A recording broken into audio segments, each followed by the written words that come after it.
Olá a todos. Então, na primeira parte da aula, a gente deve ter falado já sobre técnicas de leitura e agora alguns exercícios.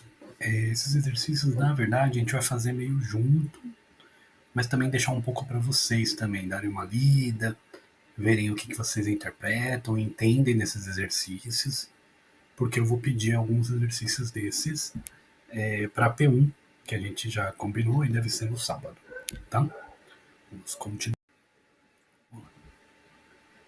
Aqui a gente tem mais um texto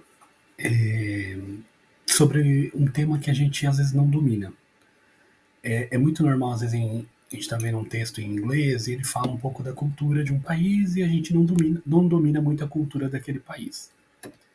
Então é um texto que ele é difícil não por causa das palavras que ele tem, mas por causa que às vezes ele comenta sobre uma cultura que a gente não está acostumado e a gente muitas vezes nem entende, né? E é o caso desse texto. Esse texto fala sobre os ingleses, os British, né? E os ingleses, eles têm uma questão, um comentário, né, sei lá, que eles gostam muito de falar sobre previsão do tempo. Previsão do tempo em inglês é weather forecast. Eles gostam muito de previsão do tempo, inclusive nos Estados Unidos também. Eles gostam bastante, as pessoas normalmente têm aplicativos, não só o Google, mas aplicativos até um pouco mais especializados que falam assim, ó, vai chover daqui 15 minutos. Daí se dá 15 minutos e chove. Então eles curtem muito isso, eles ficam muito atrás. Para eles, principalmente assim nos Estados Unidos, que tem furacão, essas coisas, saber a previsão do tempo é muito importante, né? Imagine. Mas na Inglaterra eles simplesmente gostam mesmo. É parte até da cultura dos ingleses. Vamos, eu me enrolei aqui. Questões técnicas. Mas é isso. O texto então fala sobre essa questão dos ingleses, sobre previsão do tempo. E o texto começa com essa frase. Ó, they say that the British love talking about the weather. They say, eles dizem that the British love talking about the, que os ingleses love talking, amam falar, amam conversar about the weather, sobre a previsão do tempo, sobre o tempo. Né? E aí estamos falando de tempo no sentido de chuva, sol, e aí a palavra para tempo nesse sentido é weather, desse jeito aí com W. O tempo no sentido de tempo, tipo hora, aí é time. Então eles têm duas palavras diferentes para a palavra tempo. Cuidado. For other nationalities, this can be a banal and boring subject of conversation. Para outras nacionalidades, esse assunto pode ser banal e chato, né? Something that people talk about when they have nothing else to say to each other. Alguma coisa, algo que as pessoas dizem quando elas não têm mais nada para dizer. And yet, the weather is very important part of our lives. E ainda assim, o tempo é uma parte importante de nossas vidas. That, at least, is the opinion of Barry Grumman, press officer of the Met Office. This is located in Exeter. Às vezes tem no texto algo como aconteceu agora. Uma linha, duas linhas, que não quer dizer nada. Ele só fala assim, isso é a opinião de Barry Grumman. E aí ele vai falar pra você quem é Barry Grumman.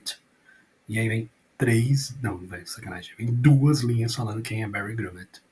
E aí começa, ó, Barry Grumman, Press Officer, ele é o auxiliar o oficial de imprensa do Met Office, que eu não sei o que é localizado em Exeter. Exeter é uma cidade catedral, uma cidade grandinha até, no sul da Inglaterra, né? Então é isso.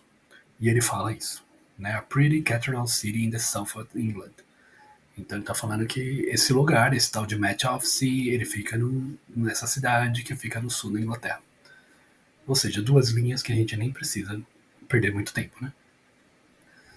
E aí, continuando. Here, employees and computers supply weather forecasts for much of the world. Aqui, os empregados e os computadores, eles fornecem previsão do tempo para muita parte do mundo.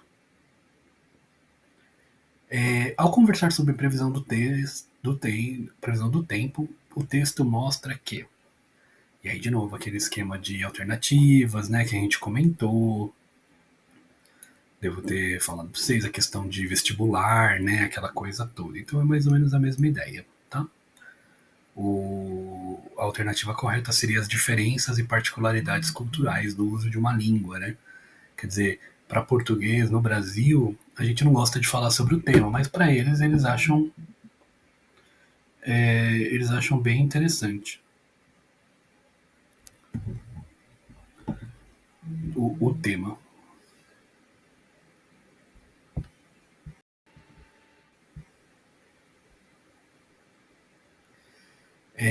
Continuando. Um outro texto, nada demais, esse texto também fala de uma questão médica, também um assunto que a gente é um pouco fora, né? Going to university seems to reduce the risk of dying from coronary heart disease. De novo, aquela questão que eu devo ter falado, a questão de é importante ler a primeira frase, entender a primeira frase de um texto. Muitas vezes a primeira frase ela já dá um monte de dicas sobre o texto, né? Ela já fala um monte de coisa sobre o texto. Então, na primeira frase já fala o que é mais ou menos a ideia do texto. Ó. E a primeira frase é assim: ir à universidade parece reduzir o risco de morrer de doença do coração. Pô, porra, como assim, né? Qual a lógica? De onde tiraram isso? E aí vai. É um estudo, né? An American study that involved 10,000 patients. Bastante gente, hein? 10.000 pacientes. 10,000.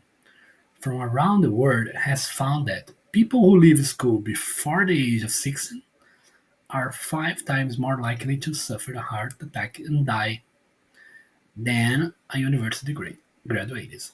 Então, o estudo fala que as pessoas que. Ele fez um estudo com 10.000 pacientes ao redor do mundo e descobriu que as pessoas que largam as escolas na idade de 16 têm 5 vezes mais chances de ter um ataque do coração e morrer do que as pessoas que têm graduação na universidade. Que aí ele fala university graduates, né? As pessoas que têm graduação na universidade.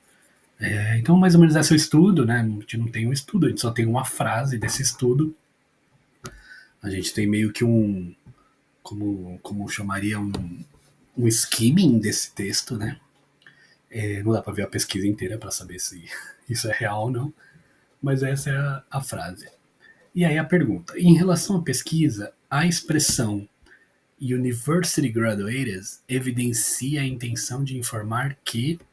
Então, quando você tem essa expressão, logo no finalzinho, a última palavra, as duas últimas palavras em inglês, University Graduated, o que ele quer dizer? Bom, ele quer dizer que são as pessoas que são formadas na universidade. Ele fala aqui, ó, as pessoas que não são formadas, que largaram os estudos e não sei o quê, elas têm 5 vezes mais chance de sofrer um ataque do que as pessoas que são formadas na universidade. Então, o que isso evidencia? Qual é a intenção do texto? Qual a intenção do texto informar? O que tem a relação, né? E aí olhar as alternativas, né? E aí a última alternativa, que é a resposta certa, tá assim: maior nível de estudo reduz risco de ataque no coração. Então a ideia é quanto mais a pessoa estuda, menos ataque no coração ela teria. Não sei qual é a lógica, mas essa é a pesquisa dos pesquisadores aí. Não vou me meter, não sei nada sobre o assunto. Continuando, né? Nossa, ficou pequenininho, né? Tudo bem. Esse texto era um texto que eu não iria ler muito eles com vocês, não, porque é bem provável que ele caia na P1 e que eu quero que vocês leiam. Esse texto é do Steve Jobs. Olha que interessante. Steve Jobs, o cara que criou a Apple, né? O cara que criou aquele estúdio de animação da Disney lá, a Pixar, né? O Steve Jobs também era um cara que dava muita palestra, falava muito, né? E aí as palestras dele são bem famosas. Essa aqui é uma palestra que ele falou, uma entrevista algum comentário que ele falou e aí pegaram e entenderam, né? É um comentário que ele fala sobre que ele leu um estudo. Então, de novo, ele viu um estudo de uma academia, né, de uma faculdade, que fala sobre a eficiência de locomoção das espécies.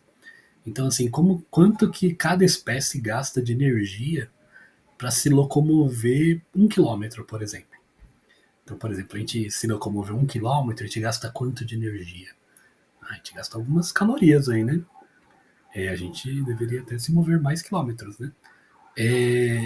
Então a gente gasta algumas calorias para se mover. Pra gente que tem mais facilidade de comprar comida no mercado, isso não importa tanto, assim. Mas imagina para os bichinhos, isso é bem importante. Quanto mais eles conseguirem se mover e menos gastar energia, isso seria bom para eles, imagina. Porque daí eles conseguem andar, voar, correr mais partes, procurar comida a mais e gastar menos energia, quer dizer, ficar mais tempo sem comer. Isso seria interessante. Então, quando ele mede, ele vem com o resultado que os condors é um bicho, é uma ave, né? O condor é o que usa menos energia para se mover 1 quilômetro. Então, o condor é o bichinho que usa menos energia para se mover 1 quilômetro. E os humanos, eles não estão nem na metade dessa lista, eles estão 3/4 para baixo dessa lista. Ou seja, a gente gasta muita energia para se mover 1 quilômetro, né? E aí isso não é muito legal, né? Mas o que ele viu, né, nessa pesquisa? A pesquisa também continua falando que isso não é muito legal, mas se a gente comparar os humanos numa bicicleta, os humanos numa bicicleta, o gasto energético de um humano numa bicicleta para andar 1 quilômetro é o maior de todos, quer dizer, é o menor de todos, no caso, né? A gente anda 1 quilômetro de uma bicicleta e gastando menos energia possível. A gente ganha até do Condor, quer dizer, então o que ele faz uma relação, ele fala assim, ó, o ser humano andando, ele não somos uma espécie muito boa, assim, né? A gente gasta muita energia, tudo isso aqui. Mas a gente tem uma ferramenta, por exemplo, a bicicleta, a gente gasta pouquíssima energia, a gente é muito bom. Ou seja, a tecnologia ajuda a gente muito. No caso, a tecnologia, para ele está falando da bicicleta. E aí, no final, ele vem com a frase que talvez seja mais importante aí desse texto, que é assim: That's what a computer is to me. E aí ele fala: Isso é o que o computador é para mim. O computador é a ferramenta mais incrível que o ser humano já criou. É o equivalente de uma bicicleta para nossas mentes. Então, o que ele está falando, ó, é a mesma coisa. Essa questão da bicicleta, de como a gente se move, é mais ou menos a mesma coisa do que um computador é para nós humanos. O uso de computador, como faz a gente ir muito mais rápido, pesquisar muito mais, usar muito mais, criar muito mais do que a gente conseguiria sem o computador. Então é um texto falando de computador, falando dele, mas é um texto bem interessante. Tá? Tem a resposta aí também, então eu gostaria que depois vocês lessem esse texto, desse uma atençãozinha nele. Eu vou usar algumas palavrinhas dele pra gente trabalhar também, porque eu acho esse texto muito bom, de verdade. Tá bom? Pessoas, vamos parar por aqui. Gravei bastante já. Vou enviar para vocês. Talvez demore um pouquinho, mas acho que a ideia logo logo vocês devem receber aí. Peço que vocês leiam, qualquer dúvida também conversem comigo, me chamem, a gente vai continuando. Certo? Obrigado por enquanto e acho que agora até sábado, né? Tchau, tchau.